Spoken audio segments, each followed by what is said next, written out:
Salut tout le monde, c'est Melvin, j'espère que vous allez bien. Je vous retrouve aujourd'hui pour une nouvelle vidéo dans laquelle je vais vous raconter une histoire terrifiante comme d'habitude. Aujourd'hui mes amis, je suis tout simplement trop content de vous retrouver parce que j'ai une annonce à vous faire.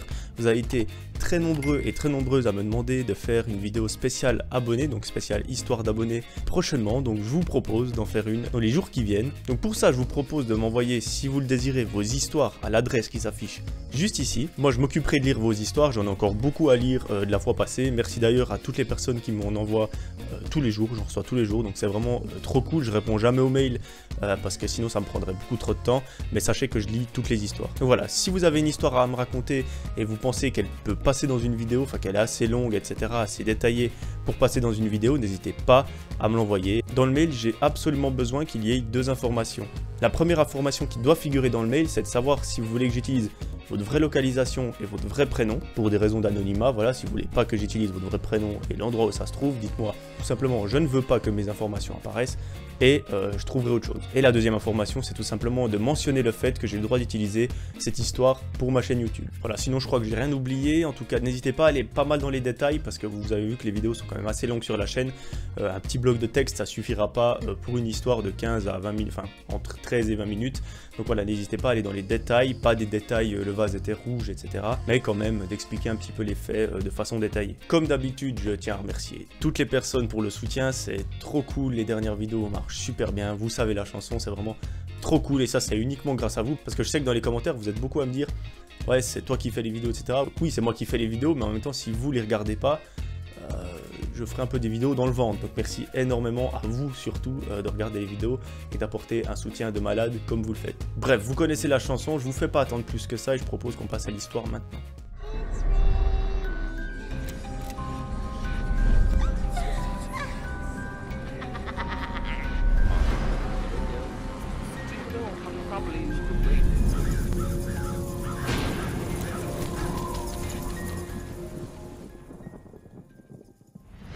Mes amis, aujourd'hui c'est l'histoire de Sarah. Sarah habite en Belgique et elle travaille dans une entreprise familiale. En fait, c'est pas sa famille qui tient l'entreprise, mais elle est employée dans une entreprise qui est tenue par une autre famille. Malgré que ce soit une entreprise familiale, il y a quand même pas mal de gens qui travaillent à l'intérieur, il n'y a pas que les membres de la famille, il y a beaucoup d'autres employés, et elle nous raconte qu'elle travaille avec les filles de la famille. Elle travaille dans cette entreprise depuis 1 an. Sarah, elle nous raconte qu'elle est actuellement divorcée, elle est maman d'une petite fille de 5 ans, et elle s'est divorcée il n'y a pas si longtemps que ça.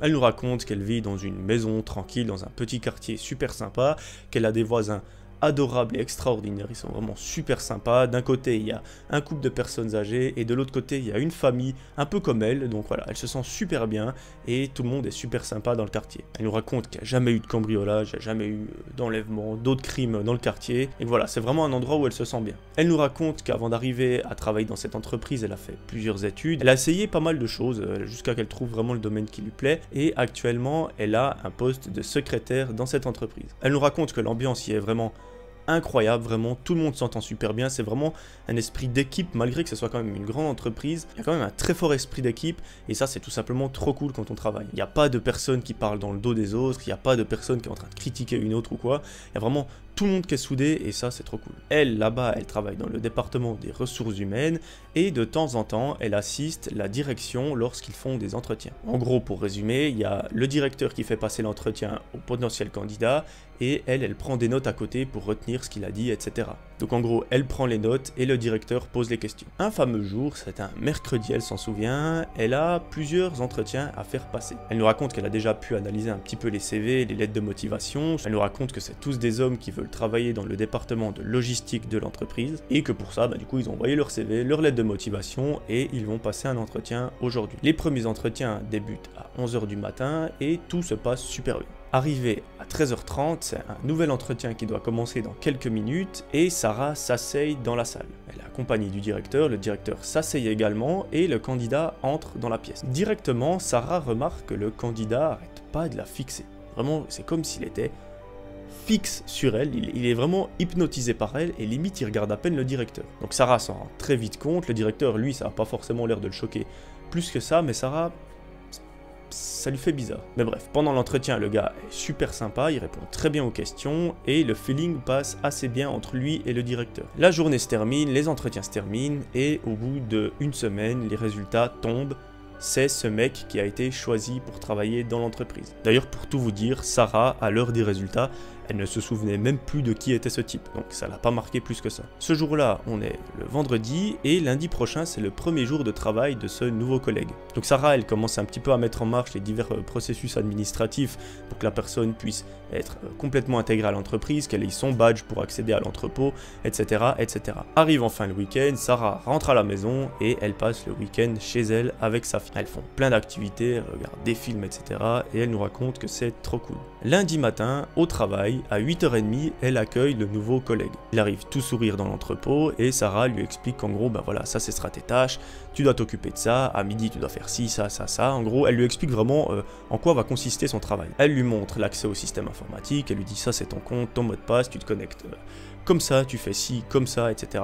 Et le mec a l'air vraiment super content et il est très poli, il a vraiment l'air super motivé. Sarah, elle en vient même à se demander si elle a pas été un petit peu bête la fois passée, de se dire bah écoute, ce mec il est en train de me fixer, c'est un petit peu bizarre, et d'avoir ressenti un petit peu une gêne par rapport au fait que le mec la fixe. Et vous allez voir comme d'habitude que l'instinct, souvent il a raison, même tout le temps. Arrive la fin de la journée, il est 18h30, Sarah a terminé son travail et elle décide de rentrer chez elle. Pour ça, elle se rend dans le parking de l'entreprise pour aller dans sa voiture. Je voulais pas préciser, cette histoire se passe en hiver comme d'habitude et du coup à 18h30, il fait déjà tout nuit. Arrivée près de sa voiture, elle remarque une sorte de silhouette qui se tient debout à côté d'elle. En gros, quelqu'un attend à côté de sa voiture. Vous imaginez bien qui c'est, il s'agit du nouveau collègue. Et là, surprenant, il dit à Sarah: écoutez madame, je suis vraiment désolé pour l'entretien, je vous ai fixé avec insistance. Peut-être que vous avez pensé que j'étais très mal poli, en tout cas c'est vraiment pas ce que je voulais vous faire ressentir, je suis vraiment désolé de vous avoir mis mal à l'aise. Ça n'arrivera plus. Sarah lui dit écoute, il n'y a franchement aucun souci, ça arrive à tout le monde, même moi des fois je fixe des gens, il n'y a vraiment pas à t'en faire. Et là le gars insiste vraiment, il lui dit non mais je suis vraiment super désolé, c'était vraiment pas mon but de vous faire sentir mal à l'aise, pour me faire pardonner, est-ce que je peux vous inviter à manger demain à midi? Sarah, elle trouve que l'invitation est un petit peu déplacée parce que en même temps elle le connaît pas du tout, le gars a commencé à travailler aujourd'hui. Elle lui dit tout simplement bien que l'invitation soit super gentille, je peux malheureusement pas accepter parce que déjà là elle invente un mytho. Elle lui dit déjà j'ai trop de choses à faire le matin et à midi, du coup je mange dans mon bureau pour que ça me prenne le moins de temps possible et que je puisse continuer mon boulot. Mais elle lui dit franchement merci beaucoup pour l'invitation, ça me fait super plaisir, et malheureusement pendant ces prochaines semaines je ne peux pas accepter parce que j'ai trop de travail. Le gars a l'air un petit peu déstabilisé mais il lui dit ok, pas de souci, franchement on se fera ça une autre fois. Les jours suivants et d'ailleurs les semaines suivantes se passent très bien aussi, tout va super bien, le collègue est super sympa, il travaille bien, il y a une bonne ambiance comme avant et tout va bien. Un matin au mois de décembre, Sarah arrive au travail et une de ses collègues lui demande hey, qu'est-ce qui se passe entre le nouveau et toi? Sarah, un petit peu perturbée, elle lui dit comment ça, il se passe quelque chose entre moi et lui, enfin, je lui ai jamais parlé, enfin, on s'est parlé entre collègues, mais on s'est pas parlé en dehors, on s'envoie pas de messages, enfin je veux dire, on s'est jamais vu, puis encore je le vois pas tous les jours au travail parce qu'on n'est pas dans le même département, qu'est-ce qui te fait dire ça? Et là, sa collègue lui dit ah ouais, pourtant, le nouveau il dit à tout plein de ses collègues que voilà, vous flirtez ensemble, que vous voyez souvent, etc. Il dit pas forcément la même chose que toi. Et Sarah, elle est un peu déboussolée, elle se dit mais le mec je lui ai jamais parlé, la seule chose que j'ai fait qui aurait pu lui faire penser ça, c'est que je lui ai donné la liste des inventaires et je lui ai dit bah tiens, occupe-toi. En même temps, si donner une liste d'inventaire, enfin vraiment donner quelque chose dans le cadre professionnel, c'est faire genre je t'aime, envoie-moi un message, etc. Je crois qu'on n'est pas forcément sur la même longueur d'onde. Donc elle est complètement déboussolée, elle se dit le mec c'est un mytho, enfin, moi j'ai rien fait pour qu'il dise voilà je suis en train de flirter avec lui. Enfin bref, Sarah laisse tomber cette histoire pour la journée, elle fait son boulot comme si de rien n'était. Elle nous raconte même qu'elle est rentrée un petit peu plus tôt parce que sa fille est tombée malade et qu'elle a dû rentrer justement un peu en urgence pour s'occuper d'elle. C'est l'école de la petite fille qui a appelé la mère pour qu'elle vienne justement la chercher parce qu'elle avait une grippe, etc. Elle devait vraiment s'occuper d'elle, elle était vraiment pas bien. Donc vers 16h30, 17h, Sarah prend la voiture et rentre à la maison. Elle va chercher sa fille à l'école, elle l'amène à la maison et elle s'occupe d'elle. Elle la met au lit, elle la met devant un film, elle lui donne un petit truc à manger, un petit truc à boire, histoire de voilà, d'être en forme, et elle reste avec elle pendant toute la soirée. Après manger, vers 21h30, quelqu'un sonne à la porte. Sarah, elle a un mauvais pressentiment et c'est encore là que l'instinct joue. Suivez toujours votre instinct. Sarah, elle a vraiment un très mauvais pressentiment. Elle se dit qui peut venir sonner à ma porte autre que le nouveau collègue? Pour ça, elle dit à sa petite fille va dans ta chambre au lit, tu fermes ta porte et moi je viens de dire bonne nuit après. Elle nous racontera par la suite qu'elle l'a protégé justement en lui disant va dans ta chambre, mets-toi à l'abri, pas que le mec sache qu'il y a quelqu'un dans la maison, va dans ta chambre et je viens de dire bonne nuit. Du coup, la petite fille monte les escaliers, elle va dans sa chambre et Sarah, elle va dans une espèce de pièce qui donne en fait sur l'entrée. Elle a une petite fenêtre et elle peut regarder à travers et elle voit pile la personne qui est en train d'attendre derrière la porte. Bien évidemment, sans surprise, il s'agit du nouveau collègue. Là, Sarah, elle pète juste un câble, elle a juste marre que ce mec arrête pas de s'inventer une vie, etc. Le gars vient d'arriver à peine dans l'entreprise, donc il arrête pas d'inventer des mythos, pour elle c'en est trop. En plus là, ça commence un peu à venir dans sa vie privée, à venir sonner à la maison quand il y a sa fille, etc. Ça lui plaît, mais pas du tout. Elle lui ouvre la porte vraiment d'une façon assez violente. Elle lui dit franchement, tu me fais chier, arrête de venir sonner chez moi. Ça se fait pas, tu débarques à l'improviste. Juste arrête. Là, ça tourne limite au harcèlement. T'inventes déjà plein de conneries sur le lieu de travail, comme quoi on flirte ensemble, etc. C'est pas du tout vrai. Donc en plus, si tu commences à venir sonner à ma porte, ça va pas forcément le faire. Et là, le gars lui dit non, mais j'ai envie qu'on s'explique, j'ai envie de te raconter un truc. Et là, Sarah, c'est le dernier de ses soucis, elle a pas envie d'écouter son histoire, elle lui dit franchement, dégage. D'ailleurs, là, Sarah, elle imagine un truc, elle lui dit mais comment tu sais que j'habite ici? Et le gars lui dit non, mais j'ai vu ta voiture quand t'es parti, du coup, quand moi je suis passé avec la mienne devant chez toi, j'ai reconnu ta voiture, du coup, je me suis dit que t'habitais là, du coup, je me suis dit, je vais venir lui parler.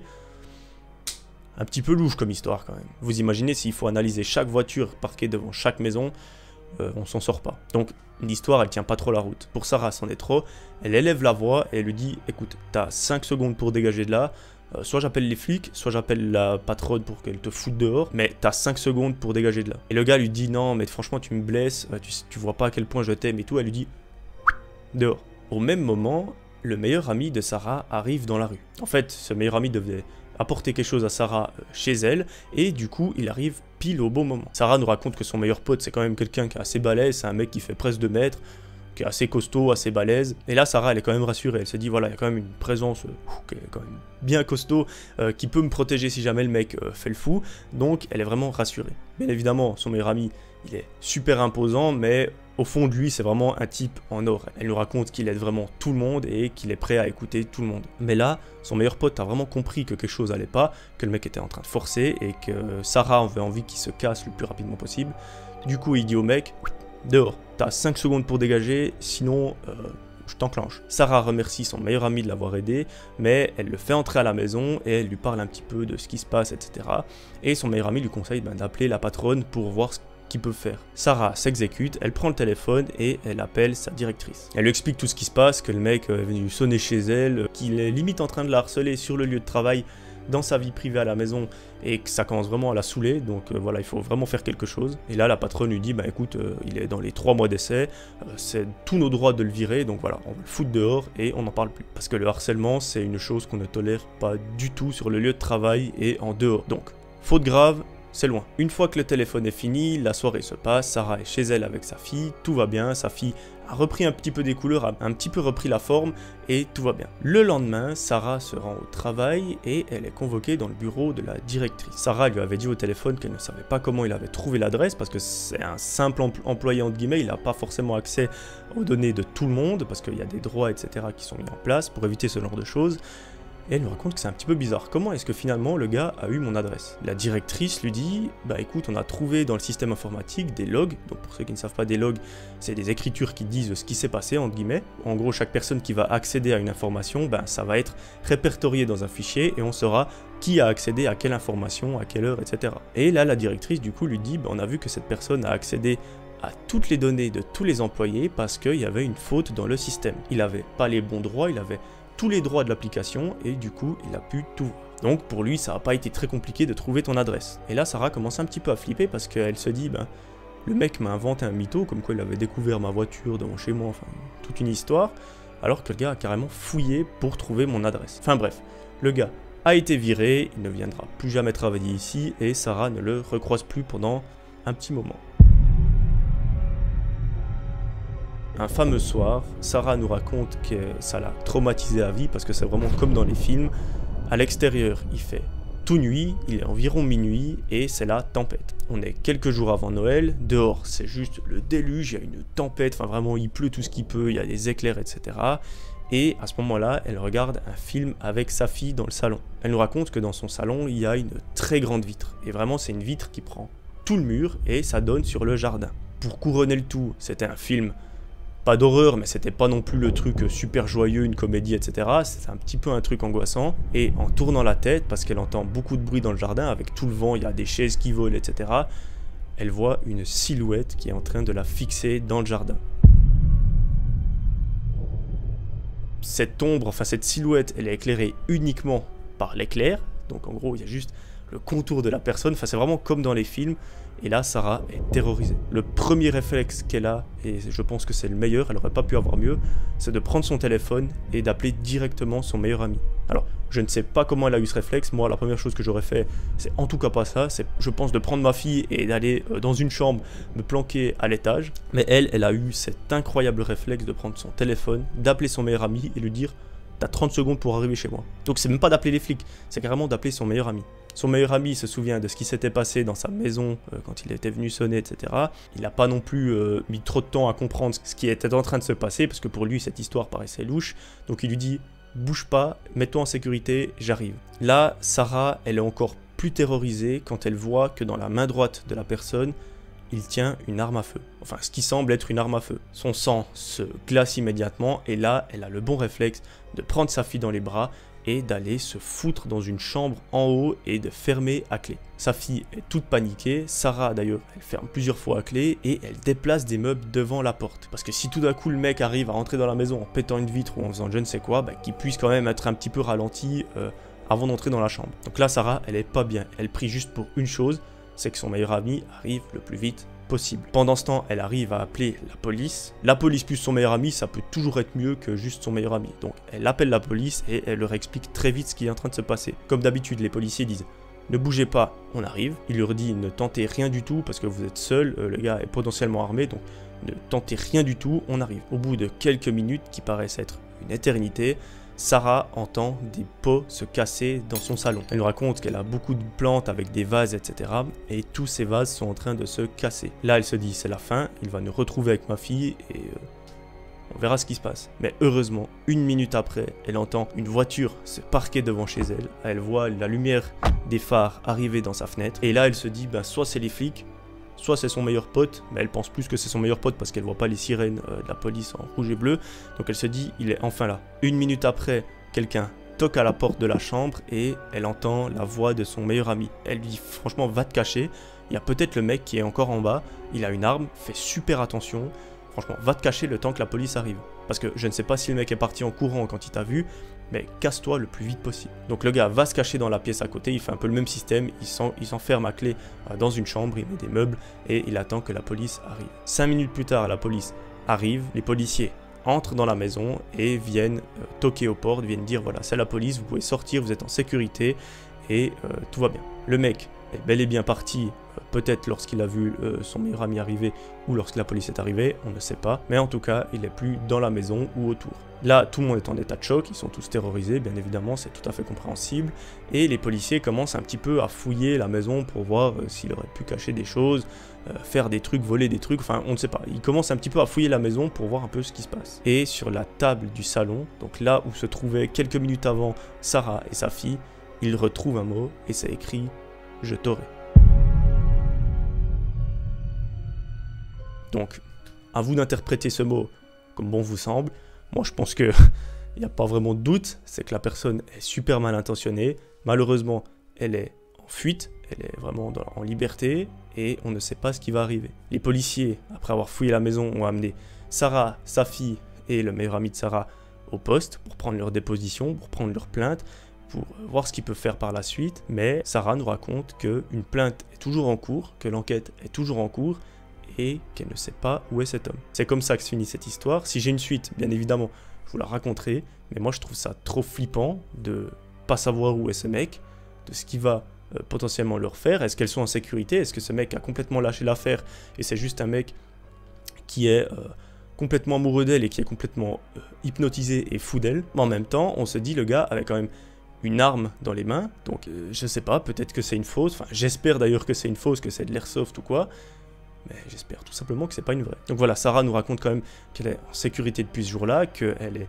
partie vivre chez ses parents avec sa fille parce qu'elle se sentait pas du tout de retourner dans cette maison, et d'ailleurs moi non plus je l'aurais pas fait, mais voilà, elle est restée travailler dans son entreprise, donc potentiellement le mec connaît son lieu de travail, il peut l'espionner, enfin, il y a plein de théories possibles, mais elle a déménagé, enfin, elle a abandonné sa maison pour aller vivre chez ses parents en toute sécurité. Et d'ailleurs, ils habitent pas dans la même ville, ils habitent un petit peu plus loin. C'est comme ça que l'histoire se finit, j'espère qu'elle vous aura plu. En tout cas, dites-moi dans les commentaires, vous, ce que vous en avez pensé. Bien évidemment, hein, dans toutes les histoires, c'est censé être des histoires vraies, on ne peut pas vérifier, hein, moi je peux pas vérifier, je suis pas enquêteur. On se fie à ce qu'on voit sur internet et ce que les gens publient, donc il y a quand même une probabilité que l'histoire soit fausse. Mais elles sont quand même publiées sur des forums ou des groupes où les histoires sont censées être vraies, donc théoriquement elles devraient l'être. Mais gardez toujours à l'esprit que potentiellement Sarah n'existe pas, qu'il n'y a pas eu d'histoire comme ça et que tout va bien pour tout le monde. Et d'ailleurs je voudrais presque que cette histoire n'arrive pas, comme ça on sait qu'il n'y a pas de personne en danger, surtout pas une petite fille avec une maman, enfin voilà. On espère que cette histoire n'existe pas. Mais c'est quand même important de le rappeler parce que des fois il y en a qui me disent dans les commentaires il y a trop d'incohérences, etc.